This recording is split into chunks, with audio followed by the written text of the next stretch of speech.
Welcome to Suman TV. Palamaner area ఆసుపత్రి ముందున్న శిలాఫలకంపై YCP నాయకులు జగన్మోహన్ రెడ్డి, పెద్దిరెడ్డి రామచంద్రారెడ్డి, మాజీ ఎమ్మెల్యే వెంకటేగౌడ ఫోటోలను తొలగించారని వైసీపీ నాయకులు ఆగ్రహం వ్యక్తం చేశారు. గత వైసీపీ హయాంలో 16 కోట్ల రూపాయలు మంజూరు చేసి ఏరియా ఆసుపత్రి కోసం నిర్మాణం చేపట్టి దానికి సంబంధించిన శిలాఫలకాలు ముందు ఏర్పాటు చేస్తే అందులో ఉన్న ఫోటోలను చింపడం న్యాయమైన చర్యగా భావిస్తామన్నారు. ఫోటోలను చింపిన వ్యక్తులపై కఠిన చర్యలు తీసుకోవాలని పోలీసులకు కూడా ఫిర్యాదు చేస్తామన్నారు. మాజీ సీఎం గారిది, మాజీ మంత్రి గారిది, మాజీ ఎంపీ గారిది, మాజీ ఎమ్మెల్యే గారిది బోర్డులో ఉండే ఫోటోలు తీసేశారు. మీరు ఒక సూపరింటెండెంట్గా మేము మీకు కంప్లైంట్ ఇస్తాము. యాక్చువల్గా అయితే మీ రెస్పాన్స్ మేడం, ఎందుకంటే హాస్పిటల్లో సూపరింటెండెంట్ అంటే మీరు మీ పరిధిలో ఉంటుంది. మరి హెల్త్ డిపార్ట్మెంట్ నుంచి మీది కమిషనర్ దగ్గర నుంచి ఏమైనా గైడెన్స్ వచ్చిందా? దీనికి మీ వివరణ ఏం చెప్తారో చెప్పండి.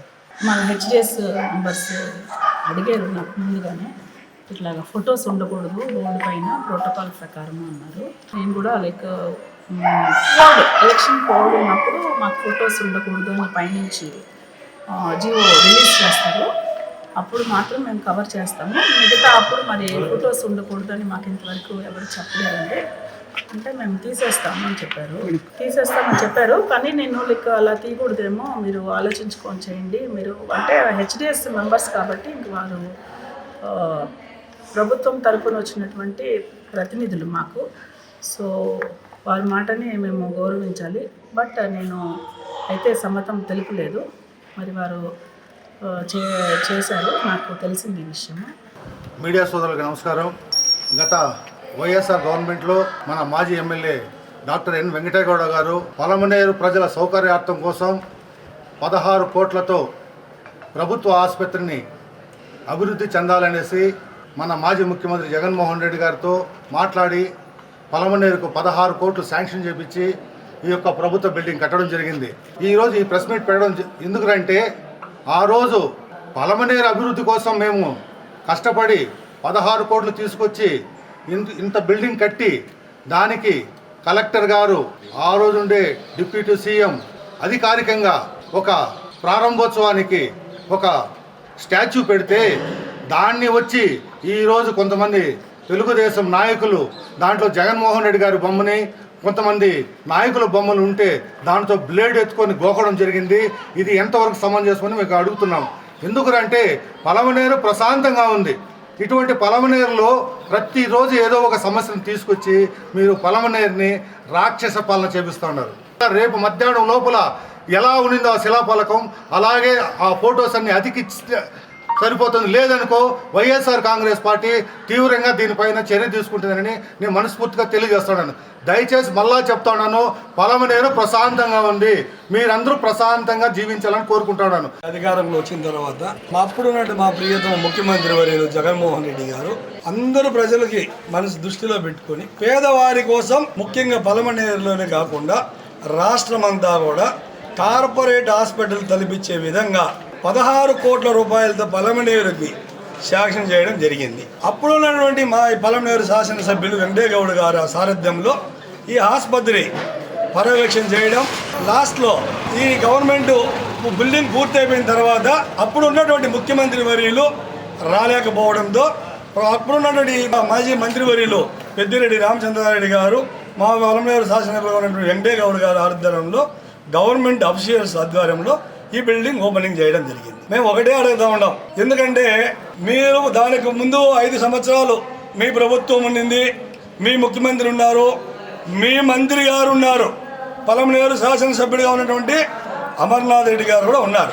ఆయన గతంలో అభివృద్ధి చేసిన కార్యక్రమాలకి ఆయన వేసేటువంటి శిలాఫలకాలని వైఎస్ఆర్ కాంగ్రెస్ పార్టీ ప్రభుత్వం వచ్చిన తర్వాత మేము ఎక్కడైనా ఆవిడని టచ్ చేశామా లేదా ఆవిడని తీసామా? ఇప్పుడు ఎవరైతే ఈ కార్యక్రమానికి ఇప్పుడు నేను కూడా గతంలో ఈ హాస్పిటల్లో అభివృద్ధి కమిటీ మెంబర్గా పనిచేశాము, ఇన్ఛార్జిగా చైర్మన్గా కూడా పనిచేసాము. మా ఎమ్మెల్యే గారి ఆదేశాల మేరకు మేము ఎక్కడైనా కూడా ఎవరికైనా కూడా మేమేమైనా హాని కలిగించింటే మీరు ప్రజలు కూడా ఆలోచన చేయాలి. ఇది మేము సూపరింటెండెంట్ గారిని అడిగాం. మీరు వాళ్ళు వచ్చి బోర్డు తీయిస్తామంటే మీరు సూపరింటెండెంట్గా మీరు కనీసం అధికారులకు తెలియజేశారా? కలెక్టర్ గారికి తెలియజేశారా? డిఎంఎన్ఎస్ఓకి తెలియజేశారా? పోనీ ఇక్కడ ఉన్న పలమనేరు సిఐ గారికి తెలియజేశారా అని అడిగితే మాకు సంబంధం లేదన్నా, మేమేం చేసేది మమ్మల్ని అడిగారు, మమ్మల్ని అడిగితే ఇది ఎక్కడా లేదు, తీయకూడదు, మాకు జీవో రాలేదు, తీసేయమని. నాగరాజు, సుధాకర్ మీకు కూడా తెలియజేస్తా ఉన్నాం. ఇతను మీ భార్య కూడా కౌన్సిలరు. ఇప్పుడు నువ్వు ఒక అభివృద్ధి పని చేస్తే నీ వార్డులో నీవు వేసుకోవా బోర్డు అంటే నెక్స్ట్ గవర్నమెంట్ మారుతారా, లేదు నువ్వు కౌన్సిలర్ కాకపోతే వాళ్ళు వచ్చి నీ బోర్డుని కొట్టేసేదా? ఇదేనా సంస్కృతి? అంటే వైసీపీ వాళ్ళు గుమ్మనా ఉన్నారు, ఏదో ఒక పని చేసి కాలదు వాళ్ళని కయ్యానికి పిలుస్తామనే. అంటే మీకు అధికారం ఉండాలి కదా అని చెప్పేసి మీరు ఒక చట్టాన్ని మీ చేతిలో పెట్టుకుంటామని చెప్పేసి ఇది కరెక్టేనా? దీని మీద పోలీస్ అధికారులు కూడా స్పందించాలా, ఇది ప్రజలు కూడా గమనించాలి. మేము తప్పు చేస్తే మమ్మల్ని శిక్షించండి, ఉండేవాళ్ళు గర్వం బట్టి తప్పు చేస్తే వాళ్ళని శిక్షించండి. గత వైఎస్ఆర్ కాంగ్రెస్ పార్టీ అధికారంలో ఉన్నప్పుడు కూడా అంతకు మునుపు తెలుగుదేశం ప్రభుత్వం అధికారంలో ఉన్న శిలాఫలకాలని టచ్ చేయడం కానీ, వాటిని ధ్వంసం చేయడం కానీ, మరి వాటి ఆనవాళ్ళు లేకుండా చేయడం అనేది ఎప్పుడూ ఎవరు కానీ చేయలేదు. కానీ ఈరోజు కొంతమంది తెలుగుదేశం నాయకులు లోకేష్ గారి జన్మదిన సందర్భంగా, మరి ఆయన రెడ్ బుక్ పరిపాలనకు నిదర్శనంగా, మరి ఆయన దృష్టిలో పడాలనో ఏమో తెలియదు కానీ, మరి ఈరోజు ఇంత అరాచకమైనటువంటి నీతి మాలిన చర్యకు పాల్పడినటువంటి ఈ తెలుగుదేశం నాయకులకు ఇంతకన్నా సిగ్గుచేటైనటువంటి సంఘటన నియోజకవర్గంలో ఇంకొకటి ఉండదు. ఎందుకంటే గతంలో మాజీ శాసనసభ్యులు వెంకటేగౌడ గారు శాసనసభ్యులుగా ఉన్నప్పుడు అప్పటి ప్రభుత్వంలో 16 కోట్ల రూపాయలతో పనులు పూర్తి చేసి ఆసుపత్రికి కావాల్సిన పరికరాలన్నీ పూర్తి స్థాయిలో తెప్పించి మాజీ మంత్రివర్యులు పెద్దిరెడ్డి రామచంద్రారెడ్డి గారు మరి అన్ని విధాలా సహకరించి, మరి ఈరోజు మీరు ఎందుకు ఇటువంటి సిగ్గుమాలిన పని చేశారని చెప్పి ప్రశ్నిస్తున్నాం. లేదా మీ ఎమ్మెల్యే గారి ప్రోద్బలంతో మీరు ఈ పని చేయించారని చెప్పి ఈ సందర్భంగా మిమ్మల్ని అడుగుతున్నాం. మీ శాసనసభ్యుల వారు మీకు ఈ విధంగా చేయండి అని చెప్పి మీకు హుకుం జారీ చేసి ఉంటేనే మీరు ఈ పనికి ఒడిగట్టారు. పోలీస్ శాఖ వారు కూడా ఈ విషయమై తక్షణమై స్పందించాలి. ఎందుకంటే ఇది ఒక చోట ప్రారంభమైతే మరి ప్రతి చోట రిపీట్ అవుతుంది. కాబట్టి తక్షణమే ఇటువంటి అనాగరిక చర్యని అరికట్టి భవిష్యత్తులో కూడా ఇటువంటి సంఘటనలు పునరావృతం కాకూడదని చెప్పి మరి సిఐ గారికి విన్నవించడం, ఆయన కూడా వెంటనే స్పందించి మరి అన్ని వివరాలు తెలుసుకొని నేను వెంటనే చర్యలు తీసుకుంటున్నానని చెప్పడం, ఈ సందర్భంగా మరొకసారి మీకు హెచ్చరికలు జారీ చేస్తూ ఇంతటితో ముగిస్తున్నాను.